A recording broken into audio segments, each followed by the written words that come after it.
પર કેમ છો બધા? મજામાં જઈશે. આપનું સ્વાગત છે મારી ફ્લાઇંગ ફાલ્કોન ઓફિશિયલ ચેનલમાં. અને આજે આપણે આવી ગયા છે પોરબંદર સિટી પ્રોપર, અસ્માવતી રિવરફ્રન્ટ, જે બહુ પ્રખ્યાત અને બહુ મસ્ત એવી જગ્યા છે.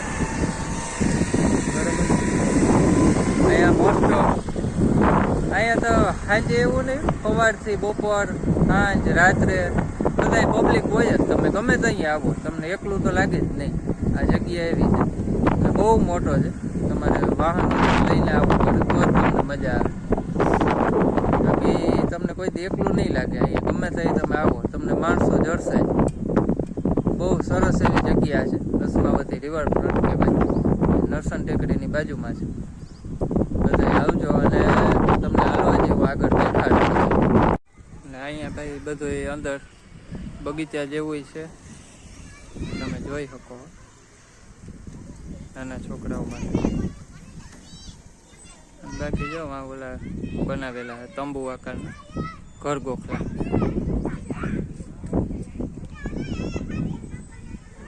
ઇંગ્લિશમાં કંઈક કહેવાતું હશે પણ એ તમે સમજી જજો. ઘર ગોખલામાં બેસવાનું હોય, એમાં તંબુ જેવું હોય. જો આ પણ છે સામે. બાકી આ બાજુમાં રિવર.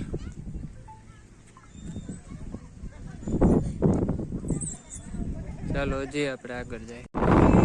ભાઈ જો અહીંયા આવી રીતે બાળકોનું રમવાનું પણ છે, મિની હોળી.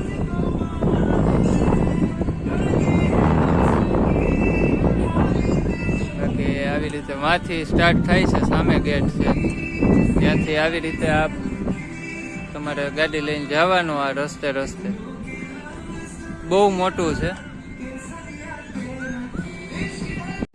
તો ભાઈ બધા આવજો, બહુ મસ્ત એવું છે અને ખૂબ મોટું છે અસ્માવતી રિવરફ્રન્ટ. તો તમારે આવવું હોય ને એટલે 2-2.5 કલાકનો ટાઈમ લઈને આવવું પડશે, તો તમે આખું ફરી શકશો અને મજા આવશે.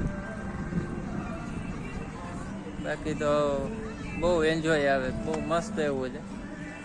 પ્લસમાં ફાયદો એ છે, જો આ પાછળ જુઓ તમે, ઓલા ચકડોળ ને છે, એટલે છોકરાઓ એની રીતે બધું એન્જોય કરી શકો.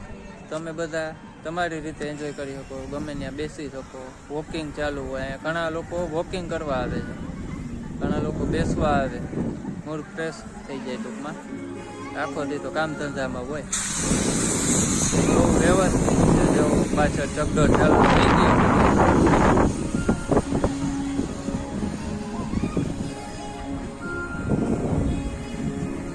બાકી પોરબંદર તો પોરબંદર જ છે.